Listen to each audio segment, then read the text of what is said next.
श्रीमद् भागवत में देवर्षि नारद का दिव्य चरित्र सनातन धर्म के विशाल आध्यात्मिक आकाश में यदि किसी महापुरुष ने भक्ति, ज्ञान और वैराग्य का संदेश संपूर्ण लोकों में पहुंचाया तो वे हैं देवर्षि नारद। श्रीमद् भागवत महापुराण में नारद जी का व्यक्तित्व अत्यंत महत्वपूर्ण और प्रेरणादायक रूप में प्रस्तुत किया गया है। वे केवल एक ऋषि नहीं हैं, बल्कि भगवान की भक्ति के सर्वोच्च प्रचारक, समस्त जीवों के कल्याणकर्ता और दिव्य ज्ञान के वाहक हैं। उनका जीवन यह सिद्ध करता है कि सच्ची भक्ति किसी जाति, कुल, जन्म या परिस्थिति की मोहताज नहीं होती। देवर्षि नारद का नाम सुनते ही हाथ में वीणा, मुख पर नारायण नारायण का उच्चारण और समस्त ब्रह्मांड में भ्रमण करते हुए भगवान की महिमा का गान करने वाली दिव्य छवि मन में उभर आती है।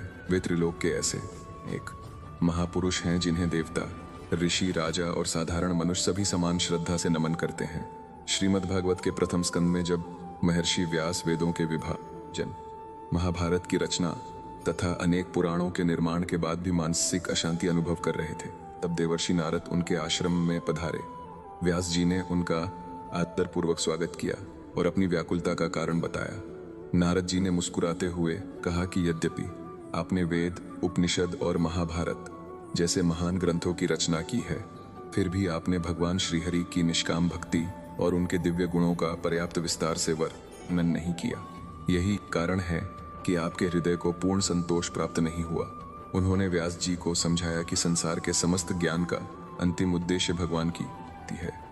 यदि साहित्य में भगवान की महिमा और प्रेम का वर्णन नहीं है तो वह मनुष्य को परम कल्याण तक नहीं पहुंचा सकता। देवर्षि नारद के इन उपदेशों से प्रेरित होकर व्यास जी ने समाधि लगाई और भगवान के दिव्य स्वरूप का दर्शन किया। तत्पश्चात उन्होंने श्रीमद् भागवत महापुराण की रचना की, जो आज भक्ति साहित्य का सर्वोच्च ग्रंथ माना जाता है। नारद जी का यह प्रसंग केवल एक ऐतिहासिक घटना नहीं है, बल्कि यह दर्शाता है कि सच्चा गुरु वही है जो अपने शिष्य को भगवान की ओर अग्रसर करे। इसके बाद श्रीमद् भागवत में स्वयं नारद जी अपने पूर्व जन्म की कथा कवर करते हैं। यह कथा अत्यंत प्रेरणादायक और हृदय को स्पर्श करने वाली है। उन्होंने बताया कि पूर्व जन्म में वे किसी महान ऋषि के पुत्र नहीं थे, वे एक साधा दासी के पुत्र थे। उनकी माता कुछ महात्माओं की सेवा करती थी।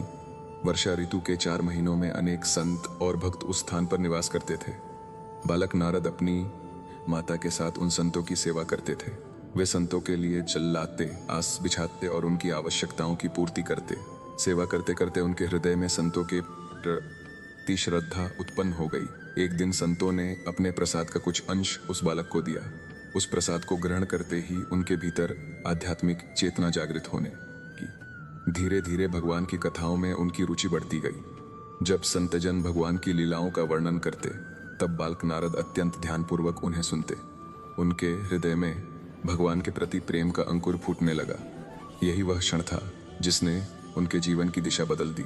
सत्संग की शक्ति का वर्णन करते हुए नारद जी कहते हैं कि संतों के संग से उनके भीतर संसार के प्रति वैराग्य और भगवान के प्रति अनुराग उत्पन्न हुआ। उनका मन सांसारिक विषयों से हटकर परमात्मा की ओर आकर्षित होने लगा। कुछ समय बाद वे संत वहां से चले गए। उनके द्वारा बोया गया भक्ति का बीज बालक के हृदय में निरंतर विकसित होता रहा। एक दिन उनकी माता को सर्प ने डस लिया और उनका शरीरांत हो गया। संसार में उनका कोई सहारा नहीं बचा, परंतु नारद जी ने इसे भगवान की कृपा माना। उन्होंने उत्तर दिशा की ओर प्रस्थान किया और वन, पर्वत तथा नदियों को पार करते हुए एकांत स्थान में पहुंच गए। वहां उन्होंने एक पीपल वृक्ष के नीचे बैठकर भगवान का ध्यान आरंभ किया। उनका मन पूर्ण रूप से भगवान में लीन हो गया। तभी अचानक उनके हृदय में भगवान का दिव्य स्वरूप प्रकट। उस अलौकिक दर्शन का वर्णन करते हुए नारद जी कहते हैं कि भगवान का स्वरूप इतना सुंदर और मनोहर था कि उनकी दृष्टि हट ही नहीं रही थी। उनका हृदय आनंद से भर गया, किंतु कुछ ही क्षणों बाद वह दिव्य दर्शन अदृश्य हो गया। भगवान के वियोग में नारद जी व्याकुल हो उठे। उन्होंने पुनः भगवान का दर्शन पाने का प्रयास किया, परंतु सफल नहीं हुए। तभी आकाशवाणी हुई, हे बालक, इस जन्म में तुम मुझे पुनः प्रत्यक्ष नहीं देख सकोगे, किंतु तुम्हारी भक्ति शुद्ध हो चुकी है। मृत्यु के पश्चात तुम मेरे पार्षद बनोगे और सदैव मेरे समीप निवास करोगे। इन शब्दों ने उनके जीवन को नई दिशा प्रदान की। उसके बाद उन्होंने अपना संपूर्ण जीवन भगवान के नाम स्मरण और ध्यान में व्यतीत किया। मृत्यु के पश्चात उन्हें दिव्य शरीर प्राप्त हुआ और वे ब्रह्मा जी के मानस पुत्र के रूप में प्रसिद्ध हुए। देवर्षि नारद का यह जीवन प्रसंग यह सिद्ध करता है कि भगवान कृपा प्राप्त करने के लिए जन्म नहीं बल्कि भक्ति और श्रद्धा आवश्यक है। श्रीमद् भागवत में अनेक स्थानों पर नारद जी विभिन्न व्यक्तियों को उपदेश देते दिखाई देते हैं। जब प्रजापति दक्ष के पुत्र हर्यश और शबलाश्व संसार की वृद्धि के लिए तपस्या कर रहे थे, तब नारद जी वहां पहुंचे। उन्होंने उन्हें संसार की नश्वरता और आत्मज्ञान का उपदेश दिया। उनके उपदेशों से प्रभावित होकर वे सभी भगवान की भक्ति में प्रवृत्त हो गए और संसार के बंधनों से मुक्त होने का मार्ग चुन लिया। इसी प्रकार राजा चित्रकेतु के जीवन में भी नारद जी की महत्वपूर्ण भूमिका रही। पुत्र वियोग के का जब चित्रकेतु अत्यंत दुखी थे, तब नारद जी ने उन्हें आत्मा के शाश्वत स्वरूप का ज्ञान दिया। उन्होंने समझाया कि शरीर नश्वर है, तू आत्मा अमर है। संसार में सभी संबंध केवल कुछ समय के लिए होते हैं। नारद जी के उपदेश से राजा चित्रकेतु का शोक समाप्त हुआ और वे महान भक्त बन गए। श्री मद्भागवत के सप्तम स्कंध में नारद जी का एक और अद्भुत स्वरूप दिखाई देता है। जब हिरण्यकशिपु की पत्नी कयाधु गर्भवती थीं और देवताओं ने उन्हें बंदी बना लिया था, तब नारद जी ने हस्तक्षेप किया। उन्होंने कयाधु को अपने आश्रम में आश्रय दिया। वहां उन्होंने भगवान विष्णु की कथाएं सुनाई। कयाधु तो कभी कभी उन कथाओं को भूल जाती थीं, लेकिन उनके गर्भ में स्थित बालक प्रहलाद उन दिव्य उपदेशों को ध्यानपूर्वक सुन रहा था। यही कारण था कि जन्म से पूर्व ही प्रहलाद भगवान के महान भक्त बन गए।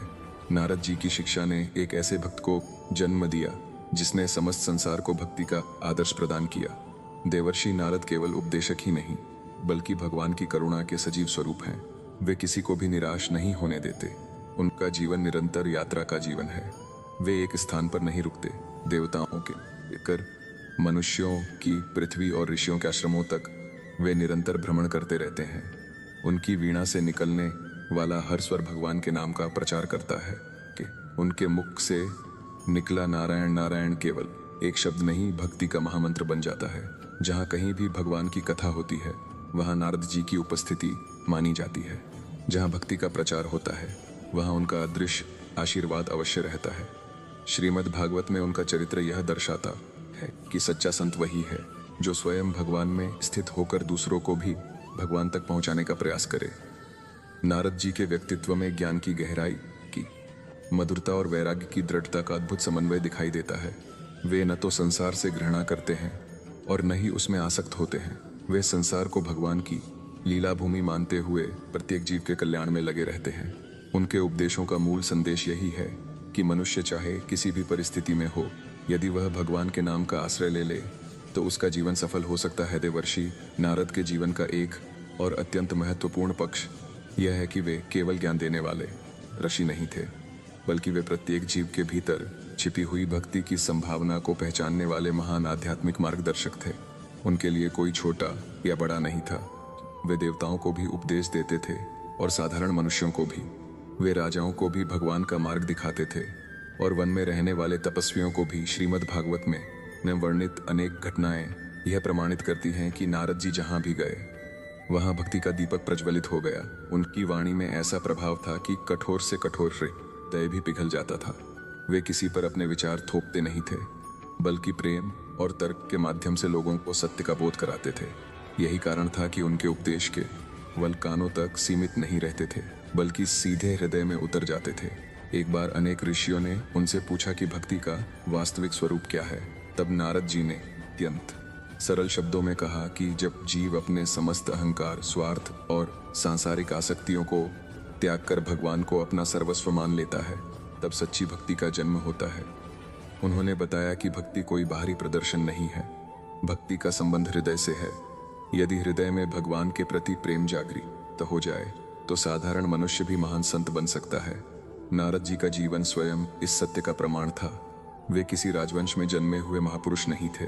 उन्होंने अपने पूर्व जन्म में एक साधारण दासी पुत्र के रूप में जीवन व्यतीत किया था, परंतु सत्संग और भगवान के नाम स्मरण ने उन्हें देवर्षि के पद तक पहुंचा दिया। इसीलिए वे बार बार सत्संग की महिमा का वर्णन करते हैं। वे कहते हैं कि संसार में यदि कोई वस्तु मनुष्य के जीवन को वास्तव में बदल सकती है तो वह है संतों का संग। जिस प्रकार अग्नि के निकट रहने से ठंड समाप्त हो जाती है, उसी प्रकार संतों के संग से अज्ञान दूर हो जाता है। नारद जी के अनुसार भक्ति का मार्ग कठिन नहीं है। भगवान ने अपने नाम में ही इतनी शक्ति रखी है कि उसका स्मरण करने वाला व्यक्ति धीरे धीरे सांसारिक बंधनों से मुक्त होने लगता है। उनकी वीणा का प्रत्येक स्वर इसी संदेश को संसार तक पहुंचाता था। जब वे लोकांतर में भ्रमण करते थे तब उनके मुख से निरंतर नारायण नारायण का उच्चारण होता रहता था। यह केवल जप नहीं था, बल्कि उनके जीवन का स्वभाव बन चुका था। उनका संपूर्ण अस्तित्व भगवान की स्मृति में डूबा हुआ था। देवर्षि नारद की एक विशेषता यह भी थी कि वे समय और परिस्थिति के अनुसार उपदेश देते थे। वे जानते थे कि प्रत्येक व्यक्ति की आध्यात्मिक अवस्था अलग होती है, इसलिए वे सबको एक जैसा मार्ग नहीं बताते थे। किसी को वे ज्ञान का मार्ग समझाते थे, किसी को कर्म का महत्व बताते थे और किसी को सीधे भक्ति का आश्रय लेने के लिए प्रेरित करते थे। परंतु अंततः उनका प्रत्येक उपदेश भगवान की भक्ति पर जाकर समाप्त होता था। वे कहते थे कि ज्ञान बिना भक्ति के शुष्क है और कर्म बिना भक्ति के बंधन का कारण बन सकता है। केवल वही कर्म और वही ज्ञान सफल है जो भगवान की प्रसन्नता के लिए किया जाए। श्रीमद् भागवत में उनका यह दृष्टिकोण बार बार दिखाई देता है। नारद जी केवल उपदेशक नहीं थे, बल्कि एक करुणामय मित्र भी थे। जब कोई दुखी होता तब वे उसके पास पहुंच जाते, जब कोई भ्रमित होता तब वे उसे सही दिशा दिखाते, जब कोई अहंकार में डूब जाता तब वे उसे सत्य का बोध कराते। उनकी उपस्थिति ही लोगों के जीवन में परिवर्तन ला देती थी। देवताओं के बीच भी उनका अत्यंत सम्मान था। ब्रह्मा जी उन्हें अपना मानस पुत्र मानते थे। भगवान विष्णु स्वयं उन्हें अपना प्रिय भक्त कहते थे। कहा जाता है कि जब भी भगवान की किसी विशेष लीला का समय आता है तब उसके पीछे कहीं न कहीं नारद जी की प्रेरणा अवश्य होती है। वे भगवान की योजनाओं के दिव्य सहभागी थे। उनका संपूर्ण जीवन इस सिद्धांत का जीवंत उदाहरण था कि सच्चा भक्त केवल अपनी मुक्ति की चिंता नहीं करता, बल्कि समस्त जीवों के कल्याण के लिए कार्य करता है। इसी कारण नारद जी कभी एक स्थान पर नहीं रुकते। वे निरंतर यात्रा करते हैं, निरंतर भगवान का नाम गाते हैं और निरंतर जीवों को आध्यात्मिक जागरण का संदेश देते हैं। उनके हृदय में किसी के प्रति द्वेष नहीं था। वे असुरों के पास भी जाते थे और देवताओं के पास भी। उनके लिए सभी जीव भगवान के अंश थे। उनकी दृष्टि में कोई शत्रु नहीं था, कोई पराया नहीं था। संपूर्ण ब्रह्मांड ही उनका परिवार था और भगवान की भक्ति ही उनका एकमात्र उद्देश्य। देवर्षि नारद की अमर गाथा समापन इस प्रकार। श्रीमद् भागवत में वर्णित देवर्षि नारद का दिव्य चरित्र केवल एक ऋषि की कथा नहीं है, बल्कि भक्ति, ज्ञान, वैराग्य और भगवान के प्रति पूर्ण समर्पण का जीवंत आदर्श है। उनका संपूर्ण जीवन इस सत्य का प्रमाण है कि भगवान की कृपा प्राप्त करने के लिए न तो उच्च कुल की आवश्यकता है, न अपार धन की और न ही असाधारण शक्ति की। आवश्यकता केवल एक शुद्ध हृदय, सच्ची श्रद्धा और भगवान के प्रति अटूट प्रेम की है। एक साधारण दासी पुत्र से लेकर त्रिलोक विख्यात देवर्षि बनने तक की उनकी यात्रा यह सिखाती है कि सत्संग मनुष्य के जीवन की दिशा बदल सकता है। संतों की सेवा, भगवान की कथा का श्रवण और नाम स्मरण ऐसा दिव्य मार्ग है जो साधारण से साधारण व्यक्ति को भी असाधारण बनाता है। नारद जी का जीवन निरंतर गति का जीवन था। वे कभी किसी एक स्थान पर नहीं रुके। उनका उद्देश्य केवल एक था, भगवान की भक्ति का प्रचार और जीवों का कल्याण। वे देवताओं के बीच गए, असुरों के बीच गए, राजाओं के दरबारों में गए, तपस्वियों के आश्रमों में गए और जहां भी गए वहां भगवान के नाम की ज्योति प्रज्वलित कर गए। उन्होंने महर्षि व्यास को श्रीमद् भागवत की रचना के लिए प्रेरित किया। उन्होंने प्रहलाद जैसे महान भक्त के जीवन की नींव रखी। उन्होंने चित्रकेतु को शोक से मुक्त किया।